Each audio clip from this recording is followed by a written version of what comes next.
Welcome, and y'all tuned in to another edition of Homage Speaks, or my homage is due, homage is paid. And right now, we got to get right into it.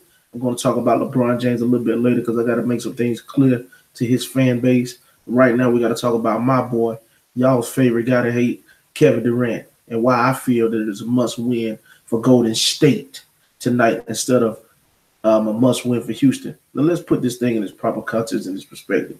We all know how Houston cannot afford to go down 3-1 to the mighty Warriors.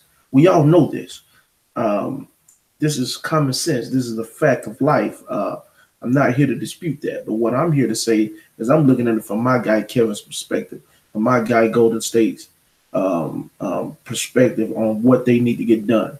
It's one thing that when you're the hunter instead of the hunted. Golden State has been in this position for relatively the last 3 seasons. And the last time they was in this spot right here, where they had a chance to take a commanding lead and put the foot on somebody's throat, they didn't. Now, Draymond got suspended. We know what happened from there. But at this juncture, it is time to put the foot on the gas and end the Houston Rockets. You have to take their soul tonight. If you let them go 2-2, they're going to feel confident. They're going to feel like they can beat you. They're going to feel like they can contend with you. Knowing is not enough.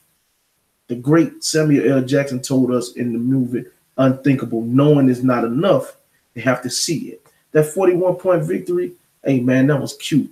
Y'all had it going. Steph had an amazing third quarter, but make sure you understand that that's not going to happen tonight. You're going to get a well-contested ball game. Houston is going to be locked in. They're going to be dialed in.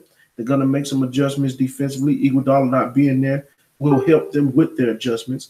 You also have to understand the fact that I think they're going to hit some shots tonight. James Harden and Chris Paul, they're too good of basketball players to continue to shoot the ball at a low percentage.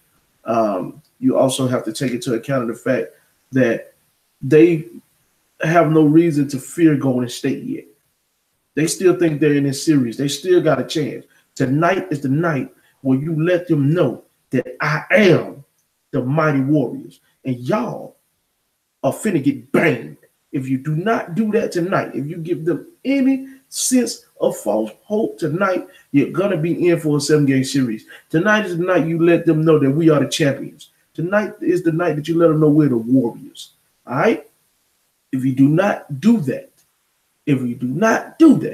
I really feel like Houston can gain confidence. And the last thing you need is a team who had the best record in the league, two of the best backcourt, arguably the best backcourt in the league outside of your backcourt, feeling like they can compete with you, especially with one of your leaders of the team, Iguodala gone. They like their matchups. You don't need this team getting confidence. What you need to do is you need to get them in choke mode. I mean, your foot on the gas. Your foot on the gas and you're ready to mash their ass. Because if you do not do that and you give them confidence, I really feel like Houston could come in that game and still win. They have already won one in your building. Y'all owe them another one. Y'all was getting y'all rings. They want to come out there playing out hard, got a point to prove. They want to beat y'all. No. You want to show, you want the league to fear you. You want everybody to respect you. You want everybody to understand how great you really are. No more talking. We're finna beat this team in 5. Not because they want it, not because y'all want it, because this is what we do. We bang out here. Golden State, they've been doing a good job of switching on y'all. Steph Curry got hot. They have pretty much committed to letting Kevin Durant get the shots that he won in one-on-one matchups. KD got kind of out of pocket last game, selling for a lot of three-point shots. I've never seen him shoot that many three-point shots in a playoff series, especially when he got every other part of his game going with his mid-range game, his face-up game, his post game, and his ability to attack the basket. I've never really seen him do that. I think they was going for the kill. I think he sensed that Houston was hanging around. He was trying to put him away early. But the man of the hour, the leader of this team, the one who makes them a super team, Steph Curry. Steph Curry came and he woke up out of his shooting slump and he played miraculous ball in that third quarter, which happens to be Golden State's quarter. We all know what's going to happen tonight. The ref's gonna blow the whistle for Houston. Golden State have to go out here and they're gonna have to beat Houston.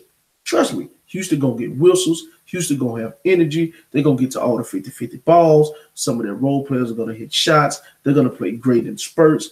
The only way Golden State beat them is they come ready to play, not turning the ball over, being focused, and let the Houston Rockets know this is how you do this. Because we all know the truth. Let's tell the facts. This is Houston Rockets. This is their last shot. This is their only chance. They're gonna lose a lot of players this year in free agency. They're gonna lose them. Gerald Green is going to be gone. Joe Johnson is going to be gone. Ryan Anderson is going to be gone. Clint Capella, somebody is going to throw him the check. Is he going to take it? Chris Paul may be gone as well. James Harden will be the last of the Mohicans. And we know what James Harden looks like at the last of the Mohicans. He got the mohawk. He will dance. He will boogie. He will be an MVP. And that's just what he's going to be. But make no mistake about it, I really feel that the pressure is on the Golden State Warriors tonight. From the standpoint of that they have to beat this team. They have to beat this team. One of the hardest things to do in sports, and I think we all can attest to this. Cliff done went to war with me before. Steve done went to battle with me before. Mike Harris done went to battle with me before in pickup situations. When you have the juggernaut team and you have the team that you're supposed to win, some of the traps that you always fall into is that you play lackadaisical. And then next thing you know, you give team a confidence, you give team hope, and the next thing you know, they jump on you and they get a win. Tonight is going to be on the superstars for the Houston Rockets to show up for their team. Chris Paul, you got to be amazing. Very good is not going to cut it tonight. You got to go off. You got to be amazing. We've been waiting to see you, but we still watching State Farm commercials out there. James Harden, you had 41, but they pretty much done locked you down since then. You got to do what you got to do. You got to control the pace. You got to get to the line. You got to be more decisive in your moves. You take it too long to do what you're going to do. But just go ahead and do it and make your reads and make your adjustments. PJ Tucker, they're going to need you tonight. The reason they're going to need you tonight to be big for their ball club. But I really think that the pressure is on the Warriors. I'm sure most of y'all wouldn't agree. I think the pressure is on Houston, but that's the easy way out. We know it's a must-win game for them. We know they can't go up 3-1. But one thing Houston got in their back pocket, they got to do it to us.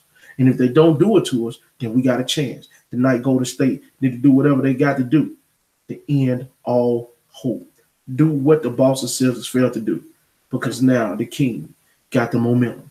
And switching over to the King, I need to make this announcement before I end this segment of the show. Again, thank y'all for tuning in. If you have not subscribed to us, please subscribe to us at Fresh Perspective on YouTube. That's PHRESH Perspective. Also follow us on SoundCloud at Fresh Perspective, and you can also follow us on our Facebook page, Fresh Perspective Sports. It is going down. We talk sports all day, all night, 24/7, 365, and I also give you an opportunity to interact with us and speak your truth and speak your gospel, and we can interact together. That's one of the most beautiful things about our show. But let's be clear here, man. And I got to tell everybody this. I think LeBron James is one of the best players to ever play this game. He's just not one of my favorite. I respect everything that he's done off the court, stay relatively out of trouble, what he does for his community, the type of father that he has become, even though I knew he was going to be a pretty good dad, considering that he didn't have a dad. He's going to do the best job he can to be in his kid's life. His ability to work on his weaknesses as a basketball player and turn a lot of things into strengths, I see it. The jump shot used to be broke. He could thump with the best of them now. The only thing pretty much left is for him to define that post game and become a consistent 80% free throw shooter. LeBron James is almost at peak level. But y'all really do have to understand that I feel that the media is force feeding LeBron James because they know he sells and they know that his fan base is going to hold him up even when he fails, because they've allowed that to be a standard of his. He gets more victories more than any top legacy player that I've ever seen.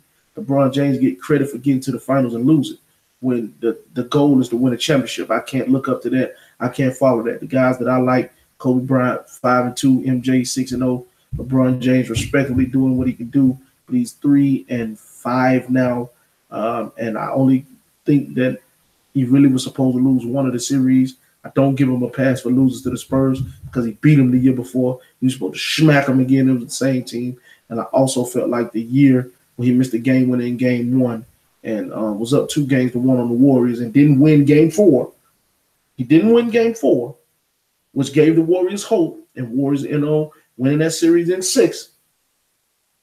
I don't give him a pass for that series. He was the biggest, baddest man on the planet. Golden State had no idea what NBA Finals basketball was like, and he was supposed to show them.